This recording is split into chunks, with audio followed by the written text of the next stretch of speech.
Good morning, everyone. Uh, in the last class, we learned about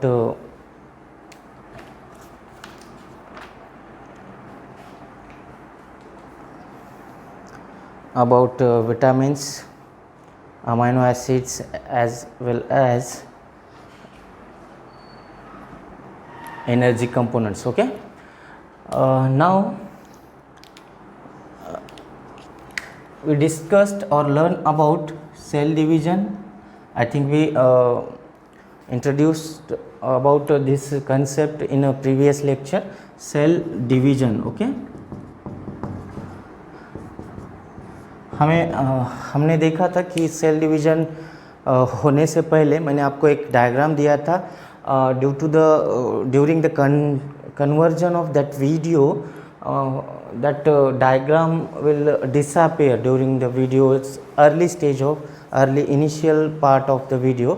That's why I given that video copy of photograph. That photo I placed in end of video. I hope कि आप लोगों ने उस diagram को draw किया होगा. फिर भी मैं आज आपको फिर से वही डायग्राम यहाँ पर दिखा दूंगा. सेल को जब उसको डिवाइड करना होता है तो उसको खुद को पहले प्रिपेयर करना पड़ेगा. सेल के कंपोनेंट्स के बारे में पहले आप जान लीजिए. यहाँ पर हमने बिफोर डिवीजन वाला सेल ड्रॉ किया है, तो हम यहाँ पर क्रोमोजोम्स को इस तरह से स्कैटर्ड मैनर में दिखा रहे हैं.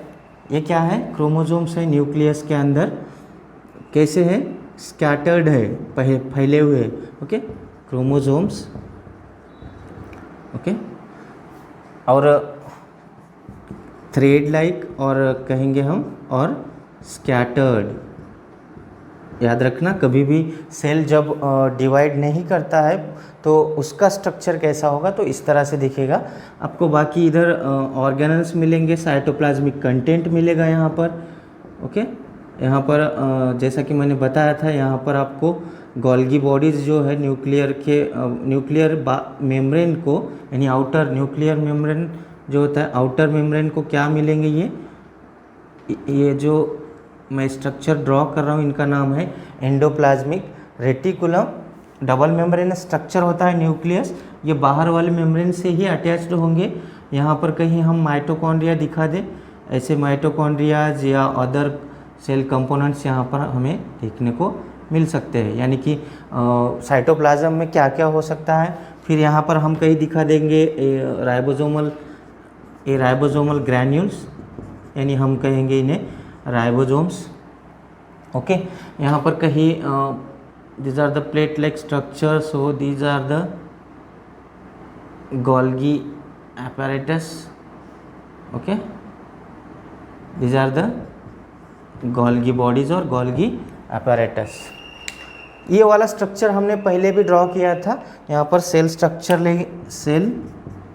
स्ट्रक्चर. ओके, तो हम यहाँ पर कह सकते हैं कि बिफोर डिवीजन सेल क्या करेगा? खुद को प्रिपेयर करेगा. यानी मान लीजिए ये एनिमल का सेल है, एनिमल सेल में भी ह्यूमन का होगा. सपोज कीजिए ह्यूमन का सेल है, तो यहाँ पर ह्यूमन के अंदर क्रोमोजोम्स का नंबर कितना होगा? तो 46 क्रोमोजोम होंगे. 46 क्रोमोजोम अगर हम पेयर में देखें तो हमें मिल जाएंगे कितने? 23 पेयर्स. Right, pairs. तो ये जो नंबर है, हमने एक एग्जाम्पल के तौर पर हम यही बात सिर्फ ह्यूमन सेल की नहीं, हम सारे के सारे सेल्स जो जितने ऑर्गेनिजम्स होंगे उन सब की बात कर रहे हैं. कब? जब वो सेल चाहेगी कि उसको डिवाइड करना है, तब क्या करेगी? खुद का जो कंपोनेंट्स है, जो डीएनए है उसके पास, यानी कि उसके जो क्रोमोजोम्स है, तो उनको डबल कर लेगी. तो यहाँ पर होगा क्या? ये सेल जो है, पहले सेल उसको साइकिल, एक पाथवे होता है सेल साइकिल. हम यहाँ पर सेल साइकिल वाला स्ट्रक्चर ड्रॉ कर लेते हैं. Before division of cell have to prepare for the purpose of cell division. तो उसको क्या करना पड़ेगा? पहले तो प्रिपेयर करना पड़ेगा. ओके, सो किस तरह से, किन स्टेज से गुजरना पड़ता है उसे आप देखिए. कि यहाँ पर आपको ये हाईलाइट, शायद लाइट की वजह से इसको हम ऑफ कर देंगे. Okay, right. तो यहाँ पर क्या होगा? यहाँ से यहाँ वाला पार्ट जो है हम इसे यम फेज़ को ना इसे हम लेबल देंगे यम फेज़। इतना जो पार्ट होगा यहाँ पर G1 स्टेज, G1 ओके। यहाँ से S फेज़ और S स्टेज, ये G2 वाला स्टेज। अब यहाँ जो होगा 1 2 3 4, यहाँ पर बीच वाले स्टेजेस में यहाँ prophase, metaphase, anaphase, telophase okay. यहाँ पर लिखूँगा मैं, शायद ये नहीं दिखाई देगा आपको, यहाँ लिख दूँगा प्रोफेज जो मैंने फर्स्ट दिखाया है यहाँ पर इनिशियल फॉर्म में। दूसरा होगा यम वाला जो है उसे कहेंगे हम मेटाफेज। आप ये सीक्वेंस याद रखना है, कभी भी सेल साइकिल जो होगी, ये यम फेज का मतलब होता है माइटोटिक फेज और मियोटिक फेज। सेल जब डिवाइड करेगी, अगर वो सोमैटिक सेल या हम कहेंगे स्टेम सेल होगी तो वहाँ पर माइटोसिस होगी। अगर वो रिप्रोडक्टिव सेल है उसके अंदर अगर दिखा है तो मियोटिक सेल होगी, वहाँ पे मियोसिस होगा।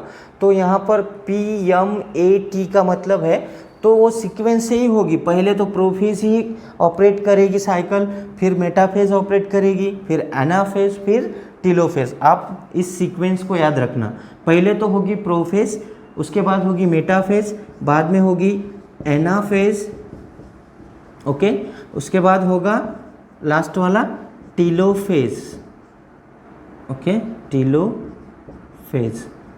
ये 4 स्टेजेस के बाद आता है यहाँ पर साइटोकाइनेसिस। तो ये साइटोकाइनेसिस होता क्या है अब हम आपको बताएंगे, यहाँ लिख दूंगा मैं साइटोकाइनेसिस ओके। तो सेल साइकिल बेसिकली 2 पार्ट्स में डिवाइड होती है।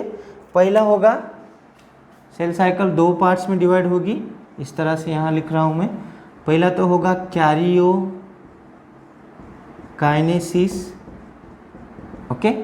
कैरियोकाइनेसिस का मतलब होता है न्यूक्लियर डिवीजन।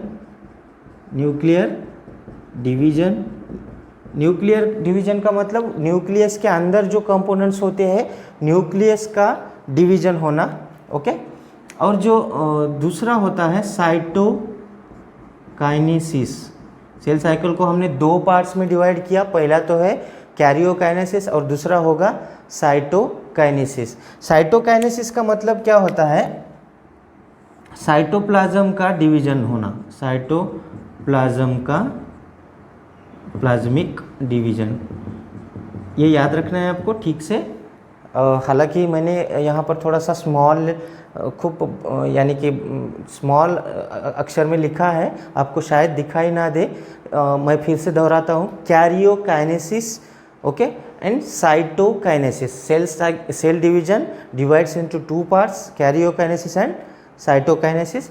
कैरियोकाइनेसिस में होगा न्यूक्लियर डिवीजन और साइटोकाइनेसिस में होगा साइटोप्लाज्मिक डिवीजन। यहाँ पर देखिए साइटोप्लाज्मिक का मतलब हुआ इसके अंदर जो ऑर्गेनल्स है उनका डिवीजन। तो हम यहाँ क्या करेंगे, और यहाँ पर हमने और एक ऑर्गन को लेना है। यहाँ एक सपोज कीजिए ये है सेंट्रिओल, ये एक सेल ऑर्गेनल है सेल का, सेंट्रिओल ओके, सेंट्रिओल है।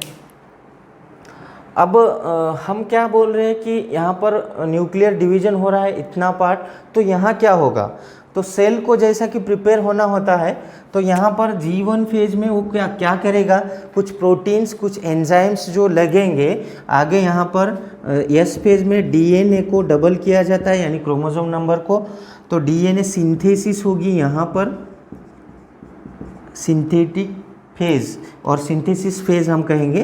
तो यहाँ किसकी सिंथेसिस होगी, DNA की, यानी DNA को डबल कर लिया जाएगा।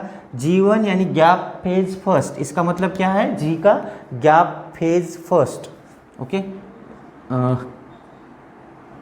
ठीक है, आप लिख लेना gap phase first. Gap phase first में क्या होगा, कुछ प्रोटीन्स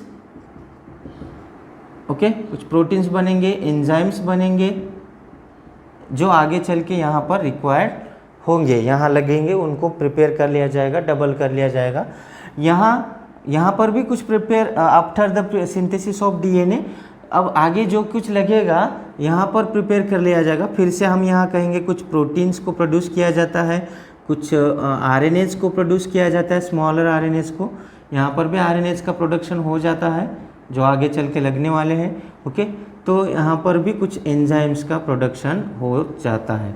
तो ये गैप फेज 2, गैप फेज 1, यहाँ पर कुछ ज़रूरी कंपोनेंट्स को सिंथेसिस कर लिया जाता है और यहाँ पर सबसे महत्वपूर्ण डीएनए को सिंथेसाइज कर लिया जाता है। यानी अगर मान लीजिए ह्यूमन का डीएनए 2 मीटर लॉन्ग है, ओके, हम ह्यूमन की बात कर रहे हैं, 2 मीटर लॉन्ग वाला डीएनए है, या तो फिर इसे हम न्यूक्लियोटाइड में जाएंगे 6 इंटू, अगर हम एक हैप्लॉइड कंटेंट ऑफ सेल की बात करें तो 3 इंटू 10⁶ बेस पेयर, ओके, इतना 10⁹ बेस पेयर, इतना जो लेंथ है डीएनए की हमारे ह्यूमन के एक हैप्लॉइड सेल में मिल जाती है।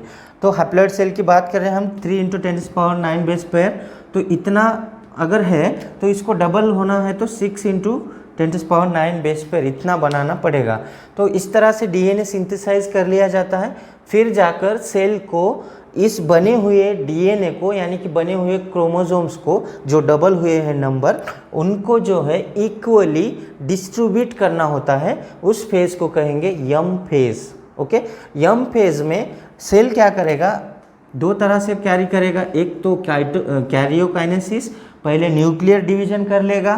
क्या है न्यूक्लियर डिवीजन? उसमें न्यूक्लियर मटेरियल जो भी है उसको इक्वली डिस्ट्रीब्यूट कर देगा जो नई सेल बन रही है। तो कैसे? प्रोफेज होगा, मेटाफेज होगा, एनाफेज होगा, टीलोफेज होगा। तो इन 4 स्टेप्स में total number of chromosomes are equally divided, okay, distribute कर दिए जाते हैं।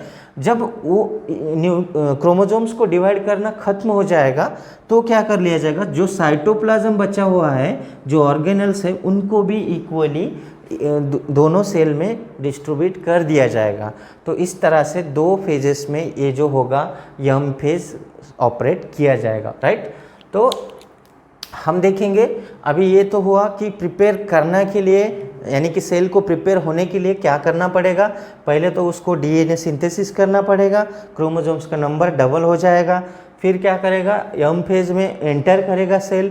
यम फेज यानी डिवाइड होने की लास्ट स्टेज होगी वहाँ पर वो क्या करेगा, खुद को यहाँ पर जो डबल हुआ मटेरियल है उसको इक्वली डिस्ट्रीब्यूट करना है सेल के अंदर। दूसरी जो सेल बन रही है तो उसके अंदर इक्वली डिस्ट्रीब्यूट करना है जो मटेरियल डबल हुआ है, ठीक है। तो हम अब बात करेंगे हमारा सेल डिवीज़न का जो 2 प्रोसेस में होगा। हम तो पहले बात करेंगे माइटोसिस वाली। माइटोसिस को हमने बताया था सोमैटिक सेल में होगी, सोमैटिक सेल और stem cell. Okay, stem cell क्या होते हैं मैंने आपको बता दिया है। जब कोई जाइगोट बनेगा फर्टिलाइजेशन के बाद, तो जाइगोट जो होता है, डिप्लॉयड जाइगोट, वो माइटोटिकली डिवाइड होता है और एक एम्ब्रियो बनाता है। उन सेल्स को हम सोमैटिक सेल्स कहेंगे। Somatic cells those cells who are able to convert into any kind of cell. कब होगा ऐसा? जब उन्हें जिस तरह का एनवायरनमेंट मिलेगा उस तरह के एनवायरनमेंट में कन्वर्ट हो सकते हैं। हमने एग्जांपल में लिया था कि कोई सोमैटिक सेल यानी कोई स्टेम सेल है, हमने उसे लीवर के एनवायरनमेंट में रख दिया है, तो वो क्या करेगी, खुद को लीवर के सेल में कन्वर्ट कर लेगी। तो लीवर बनाने के लिए उनको हमने यूज़ किया। अब हमारे अडल्ट स्टेज में हमने कहा था कि हमारे बोन मैरो में स्टेम सेल्स मिल जाएंगे। बोन मैरो में हमारे stem cell, bone marrow means what, is a middle central part of the bone. अगर हम बात करें कि हमारे आरबीसीज डब्ल्यूबीसीज कहाँ प्रोड्यूस होते हैं, तो इन बोन मैरो में प्रोड्यूस किए जाते हैं। तो वो किसकी हेल्प से? तो वो होते हैं इन स्टेम सेल्स की वजह से।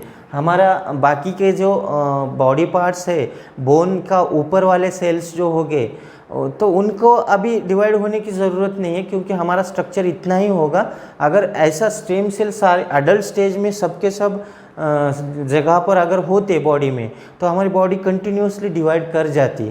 तो इस वजह से स्टेम सेल जब अडल्ट स्टेज तक आते हैं तो बचते हैं कहाँ, सिर्फ बोन मैरो में और पर्टिकुलर साइट में, जबकि वुंड हीलिंग के जब समय काम आएगी।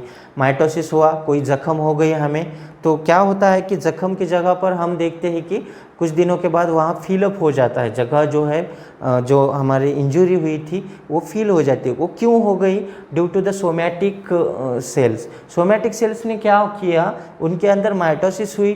माइटोसिस होना यानी सेल डिवाइड होके दूसरे सेल्स बनाना, उस तरह से हमारा सेल का जो लॉस हुआ था उसे रिकवर कर लिया जाता। ठीक है, तो हम बात करते हैं माइटोसिस की। Duster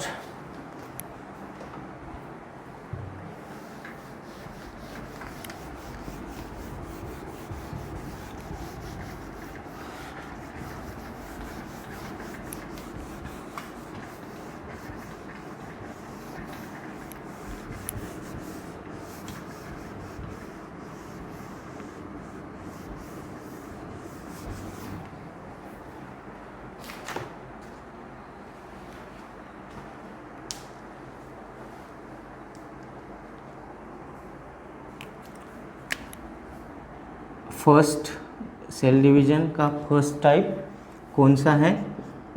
mitosis. ओके, तो माइटोसिस की पहले हम डेफिनेशन देखी है। It is the process where single cell divides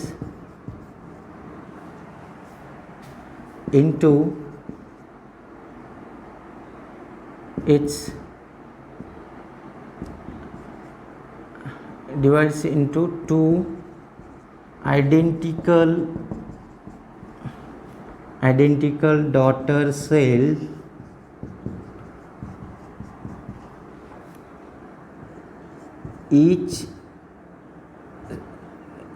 each receives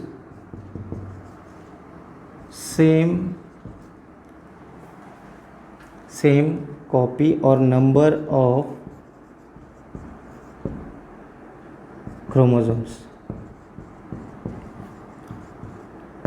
Okay, so this is the definition of mitosis. We can say it is a process where single cell divide into two identical daughter cells. Okay, और क्या कहा है हमने? Each cell और each receives same number और same copy of chromosome. समझ में आ रहा है? इसका मतलब क्या हुआ? सेम नंबर यानी अगर मान लीजिए कोई डिप्लॉयड सेल थी, पहले तो 46 थी और उसको डबल जब हुआ तो यहाँ पर 46, तो ये हो गया 92। जब सेल क्या करेगा, खुद को डिवाइड करेगा, तो ये हुई, यही सेल इधर आई ओल्ड वाली, यहाँ पर नई सेल है न्यू सेल, तो एक 46 यहीं पर रह जाएगा पहले वाली सेल में, और दूसरा जो 46 है इधर चला जाएगा 46। That is the receives, each cell receives same number of chromosome. Chromosome के साथ साथ उसके अंदर जो भी मटेरियल था पहले इसके अंदर डबल हुआ वाला, तो उसको इक्वली यानी सेम नंबर यानी सेम कॉपी हो जाएगा इसका। तो यहाँ पर आप देखिए, कभी भी आपको सेल डिवीजन हमने डिफाइन किया है कि single cell divide into two identical.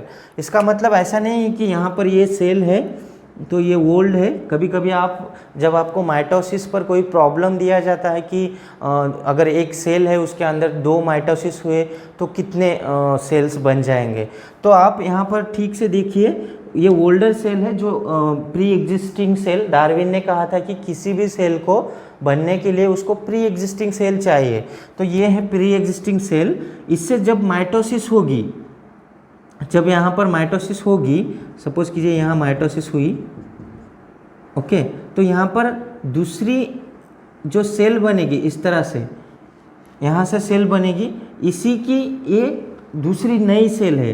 तो हम क्या करेंगे कि इसको इस तरह से दिखाने के बजाय हम यहाँ ऐसे दिखाएंगे, यही सेल ओल्डर सेल यहाँ लेंगे, जब इसका माइटोसिस हुआ उसके बाद वाला स्ट्रक्चर हम बता रहे हैं, तो तो ये रहा ये न्यू सेल, यानी ये है न्यूली प्रोड्यूस्ड फॉर्म्ड सेल, इसे हम न्यू सेल और इसे हम कहेंगे पैरेंटल और ओल्ड सेल।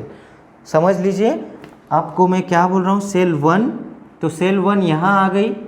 डिवीजन के बाद कभी भी आपको माइटोसिस इसी तरह से दिया जाएगा, तो यहाँ पर दूसरा। अगर मैंने आपको बता दिया कि एक सेल है, मैंने आपको सपोज कीजिए एक प्रॉब्लम दिया कि एक सेल है उसके अंदर 2 माइटोसिस हुए या 3 माइटोसिस हुए, तो आपको कैलकुलेट करना है कि कितने सेल्स बनेंगे। तो आप कैलकुलेट कर सकते हैं इस तरह से। अब देखिए हमने क्या कहा, एक क्वेश्चन देखिए, in a diploid cell there are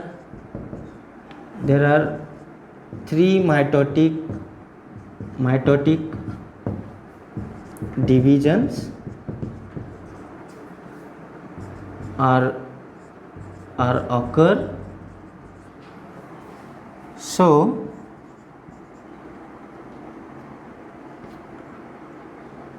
how many cells are formed?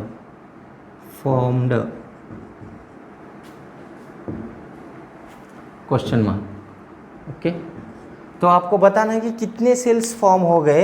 एक डिप्लॉयड सेल है, उसके अंदर माइटोसिस हुआ है, तो अब कितने सेल बन गए आपको बताना है। तो उसे आप कैसे कैलकुलेट करोगे, ये रही हमारे पास डिप्लॉयड सेल। ओके, तो हमने कहा यहाँ पर 3 माइटोसिस हो रहे हैं, तो हम क्या करेंगे, इसे यहाँ से ले जाएंगे। ये हुई पहली माइटोसिस। ओके, तो यहाँ पर पहले तो ये हो गए ये पेरेंटल सेल, ये न्यूली फॉर्म्ड सेल। आप याद रख लेना हमने क्या दिखाया यहाँ पर, यहाँ न्यूक्लियस इनका। ओके, डिप्लॉयड जैसा था वैसा ही होगा, डिप्लॉयड को डिप्लॉयड ही सेल बनाएगा। ये हो गई P यानी पेरेंटल, N यानी न्यूली फॉर्म्ड सेल। ये हो गया फर्स्ट माइटोटिक। और 2 करने हैं हमें, तो यहाँ पर क्या होगा, फिर से ये सेल, ये 2 बन गए इसके, पेरेंटल, ये न्यू, ये भी पेरेंटल यहाँ आ गई, और ये आ गई न्यू सेल। ये हुई पेरेंटल, ये हो गई न्यू सेल। हमारे पास पहले डिवीजन में 2 सेल्स बन गए थे, और यहाँ पर हमने किया ये माइटोसिस। ओके, अब दूसरे डिवीजन में दोनों के साथ माइटोसिस ऑपरेट होगी। ठीक है, दोनों के साथ माइटोसिस यानी दोनों पेरेंटल के साथ फिर से हो रही है, न्यूली के साथ फिर से हो रही है। तो हमने यहाँ पर देखा। फिर अब तीसरा जो माइटोसिस है, यहाँ पर देखिए फिर से ये 2 सेल बन गए, पेरेंटल, ये न्यू सेल, यहाँ पर फिर से 2 सेल इसके साथ, ये पेरेंटल, ये न्यू सेल, यहाँ पर फिर से इनके साथ 2 सेल, ये पेरेंटल, ये न्यू, इसके साथ 2 सेल, ये पेरेंटल, ये न्यू, ये पेरेंटल, ये न्यू सेल। तो अब ये हो गया हमारा थर्ड माइटोटिक डिवीजन। ओके, तो देखिए हमने एक डिप्लॉयड सेल थी, 1 2 3 माइटोटिक डिवीजन हमने ऑपरेट किए उसमें। तो बाद में हमें फाइनल जो सेल्स का नंबर मिलेगा वही हमारा आंसर होगा। तो हमारे पास कितने नंबर ऑफ सेल्स हुए, 1 2 3 4 5 6 7 8। तो हमने देखा है कि आफ्टर 3 माइटोटिक डिवीजन,